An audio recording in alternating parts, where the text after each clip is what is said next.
आज के इस वीडियो पर मैं बात करने वाला हूं जो आरआरबी एनटीपीसी 2024 में वैकेंसी निकली है।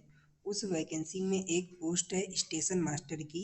स्टेशन मास्टर की जो पोस्ट है उसके लिए आपको किस तरीके से तैयारी करनी है, इसका एग्ज़ाम प्रोसेस क्या रहता है, इस पोस्ट के लिए जो जॉब प्रोफाइल है वो कैसा जॉब प्रोफाइल है, प्रमोशंस आपको क्या क्या मिलेंगे, आपकी इन हैंड सैलरी क्या मिलेगी, इन सब चीज़ों की बात मैं इस वीडियो पर करने वाला हूँ। तो अगर आप इंडियन रेलवे में स्टेशन मास्टर बनना चाहते हैं तो आप इस वीडियो को अंत तक देखिए। इससे पहले अगर आप चैनल पर नए हैं तो सब्सक्राइब कर लीजिए। चलिए वीडियो को स्टार्ट करते हैं।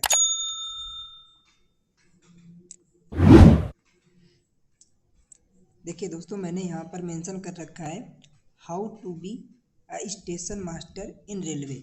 आप रेलवे में स्टेशन मास्टर किस तरीके से बन सकते हैं, इसके लिए क्या आपका एग्ज़ाम प्रोसेस रहता है, किस तरीके से आप कितने एग्ज़ाम कंडक्ट करवाए जाते हैं, ये सारा कुछ यहाँ पर मैंने मेंशन किया है।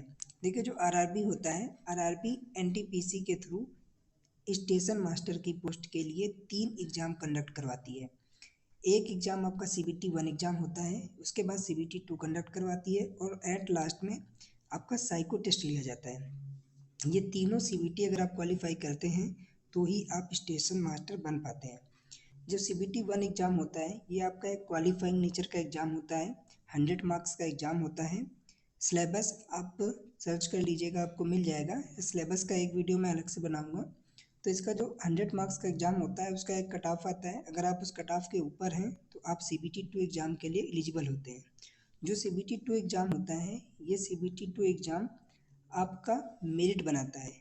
इसके बाद एक साइको एग्ज़ाम होता है, ये भी एग्ज़ाम आपका मेरिट डिसाइड करता है। ये दोनों एग्ज़ाम में से 70% जो आपके मार्क्स होते हैं वो 70% मार्क्स आपके CBT 2 एग्ज़ाम के और 30% मार्क आपके साइको एग्ज़ाम के, दोनों को ऐड करने के बाद आपका फाइनल मेरिट तैयार किया जाता है। फाइनल मेरिट बनने के बाद आपका मेडिकल होता है। मेडिकल होने के बाद आप एक स्टेशन मास्टर के लिए एलिजिबल हो जाते हैं, आप स्टेशन मास्टर बन जाते हैं। ये आपका एग्ज़ाम प्रोसेस रहता है। इसके बाद नेक्स्ट अगर हम बात करें कि स्टेशन मास्टर की जॉब प्रोफाइल क्या होती है, तो देखिए स्टेशन मास्टर की जो जॉब प्रोफाइल होती है उसके बारे में मैंने कुछ पॉइंट यहाँ पर बताए हैं। पहला पॉइंट है कि this is a 4200 grade pay government job. ये आपका एक 4200 ग्रेड पे का जॉब होता है। Second, very high responsibility. इस जॉब में आपके ऊपर बहुत सारा ज़्यादा रिस्पॉन्सिबिलिटी होती है।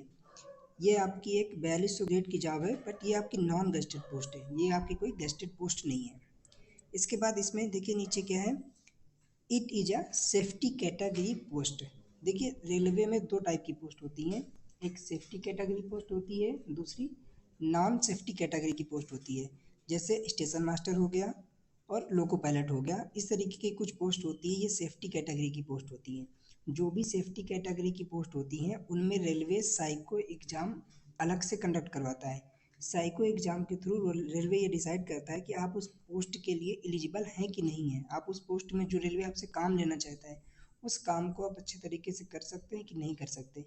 ये मेंटेलिटी होती है रेलवे की आपके अंदर पता करने की साइको एग्ज़ाम के थ्रू। तो देखिए यहाँ पर ये एक सेफ्टी कैटेगरी की पोस्ट है।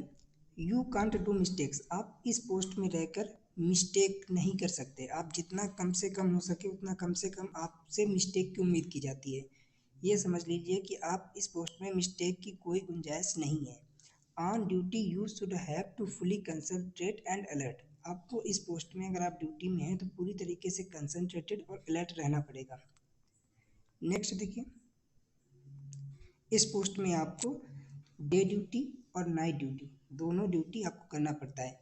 1 वीक में हो सकता है आपका 3 डे ड्यूटी और 2 नाइट ड्यूटी, या आपका 3 नाइट ड्यूटी और 2 डे ड्यूटी। इस तरीके से अलग अलग जोन में अलग अलग ड्यूटी रोस्टर होता है। ये आपका डे और नाइट ड्यूटी दोनों करवाता है। On duty you are the person who incharge of whole station.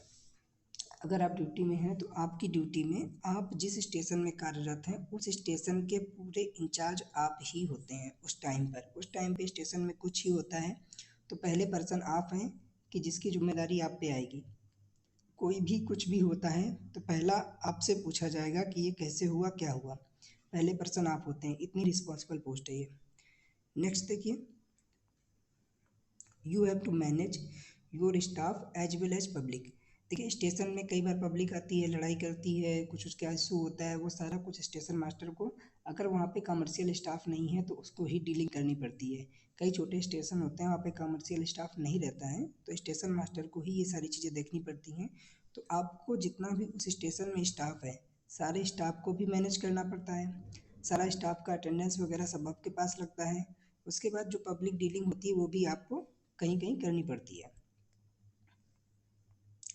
Next देखिए, ये थोड़ा सा रहा जॉब प्रोफाइल के बारे में। ये जॉब प्रोफाइल स्टेशन मास्टर का कैसा है। नेक्स्ट आप इसमें प्रमोशन की बात करें कि स्टेशन मास्टर को किस लेवल तक कहाँ तक प्रमोशन मिलता है। देखिए फर्स्ट थिंग है, अगर आप सीनियरिटी पे हैं तो आपकी सीनियरिटी के अकॉर्डिंग आपका 42 ग्रेड फिर से 46 grade pay next 4 to 5 years में आपको मिल जाता है। इसके बाद 46 ग्रेड पे से 48 ग्रेड पे आपको 10 to 15 ईयर से 48 ग्रेड पे मिल जाता है। 48 ग्रेड पे आप स्टेशन मैनेजर या ट्रैफिक इंस्पेक्टर बना दिए जाते हैं। और जो आपका 46 ग्रेड पे होता है उस पर आप स्टेशन सुपरिंटेंडेंट या एसएस की पोस्ट के लिए एलिजिबल होते हैं। हर एक स्टेशन में एक एसएस होता है। आप अगर 46 ग्रेड पे हैं तो किसी ना किसी स्टेशन में आप स्टेशन के इंचार्ज, जिसको एसएस या स्टेशन सुपरिंटेंडेंट बोला जाता है, आप वो बना दिए जाते हैं। देखिए इसमें जो लास्ट प्रमोशन होता है वो आप 5400 ग्रेड पे तक जा सकते हैं। इस तरीके से आपका ग्रेड पे बढ़ता रहता है। एट लास्ट में आप 5400 ग्रेड पे से रिटायर होंगे। इसमें देखिए कुछ एग्ज़ाम के थ्रू भी प्रमोशन होता है। अगर आपकी सर्विस 5 ईयर्स कंप्लीट है तो 5 ईयर्स के बाद आप रेलवे में एलडीसी एग्ज़ाम के लिए स्टेशन मास्टर होने के बाद एलिजिबल होंगे। इस एलडीसी एग्ज़ाम में आप एलडीसी एग्ज़ाम के थ्रू, ये गस्टेड पोस्ट होती हैं, इन पोस्ट के लिए आप जा सकते हैं। एक आपका एओम का पोस्ट होता है, दूसरा डीओम का पोस्ट होता है। एओम मतलब असिस्टेंट ऑपरेशन मैनेजर, और जो आपका डीओम होता है वो डिविजनल ऑपरेशन मैनेजर। ये आपका प्रमोशन हो गया। नेक्स्ट हम बात करें स्टेशन मास्टर की, तो यहाँ पर देखिए स्टेशन मास्टर की सैलरी स्लिप, मैंने खुद की सैलरी स्लिप यहाँ पे लगा रखी है। तो देखिए ये जो सैलरी स्लिप है ये जून माह की सैलरी स्लिप है, जून 2024 की। इसमें देखिए मेरा क्या क्या बेसिक है। इसमें बेसिक यहाँ पर देखिए मेरे 36,500 यहाँ पर जो है मेरा बेसिक है 36,500। अभी इंक्रीमेंट नहीं लगा था, इसके बाद एक इंक्रीमेंट यहाँ पे लग चुका है। नेक्स्ट देखिए ये हमारा बेसिक 36,500, उसके बाद यहाँ पर डीए, एचआरए और ये कुछ एरियर यहाँ पर मिला हुआ है एचआरए का। ये ट्रांसपोर्ट अलाउंस, नाइट ड्यूटी और नेशनल हॉलीडे अलाउंस, ये आपका एनएच, ये सारे अलाउंस मिला के कुल मिला के ये आपको दिया गया है, जिसमें टोटल आपका ग्रॉस पे बना है 70,283 रुपये। इसके बाद इसमें कुछ कटौतियाँ भी होती हैं, कुछ डिडक्शन किया गया है, जिसमें आपका एक स्कीम में 30 रुपीज़ काटे गए हैं, एनपीएस में काटा गया है, कर्नाटका टैक्स आपको 200 देना पड़ा है, और इस सोशल सिक्योरिटी स्कीम में 100 रुपये देना पड़ा है। तो कुछ तरीके से ये आपका इतना आपका रिकवरी किया गया है। तो जो नेट पे हुआ है यहाँ पर 64,478 रुपये आपका नेट पे पेमेंट आपको इन हैंड दिया गया है। तो ये स्टेशन मास्टर की सैलरी है एक इंक्रीमेंट लगने के बाद। तो इस तरीके से स्टेशन मास्टर के बारे में मैंने आपको यहाँ पर एक ब्रीफ जानकारी दी है कि आप किस तरीके से स्टेशन मास्टर रेलवे में बन सकते हैं। ठीक है, तो अगर आप स्टेशन मास्टर बनना चाहते हैं तो आप एनटीपीसी के थ्रू अच्छे से तैयारी कीजिए। देखिए क्या बुक्स पढ़ना है, क्या क्या पढ़ना है, इन सब की जानकारी मैं नेक्स्ट वीडियो पे दूंगा। अगर आप चैनल पे नए हैं तो आप इसको सब्सक्राइब कर लीजिए आगे आने वाले वीडियो की अपडेट के लिए।